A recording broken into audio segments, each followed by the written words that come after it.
हर घड़ी पिया मोर जोरी देव तू गलिया के नोच हो। उठवा सटा के लोगे बोला के मारल चाहे लो तू चोच हो। बुझ मजबूरी रखी हमारा से दूरी न तो हो जाई फेर गजनमा। बात मानो ये हो सजनमा हाल के भइल बाला लानमा। बात मानो ये हो सजनमा हाल के भइल बाला लानमा। बात मानो ये हो सजनमा। डीजे कंचन राज मुजफ्फरपुर। सोया मीठी मीठी बोली खोली लगब तू चोली। जनी सट पंजरिया ना तो मन जाई डोली। सोया मीठी मीठी बोली खोली लगब तू चोली। जनी सट पंजरिया ना तो मन जाई डोली।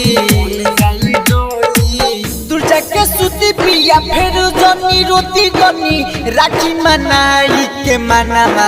बात मानिए हो सजनामा हाल के भइल बाला लानामा। बात मानिए हो सजनामा हाल के भइल बाला लानामा। बात मानिए हो सजनामा। डीजे कंचन राज मुजफ्फरपुर।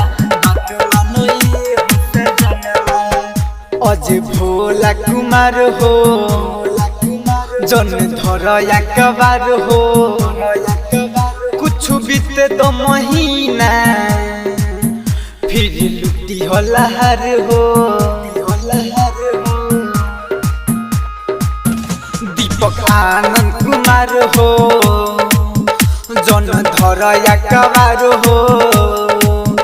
तनी बीते तो महीना फिर लुटी हलहार हो।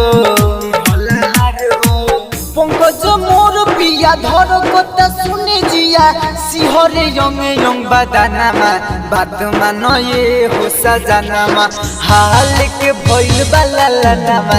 बात मानो ये हो सजनामा हाल के भइल बाला लानामा। बात मानो ये हो सजनामा। उठवा सटा के लोगे बोला के मारल चाहे लो तू चोच हो। बुझ मजबूरी रखी हमारा से दूरी न तो हो जाई फेर गजनमा। बात मानो ये हो सजनामा हाल के भइल बाला लानामा। बात मानो ये हो सजनामा हाल के भइल बाला लानामा। बात मानो ये हो सजनामा।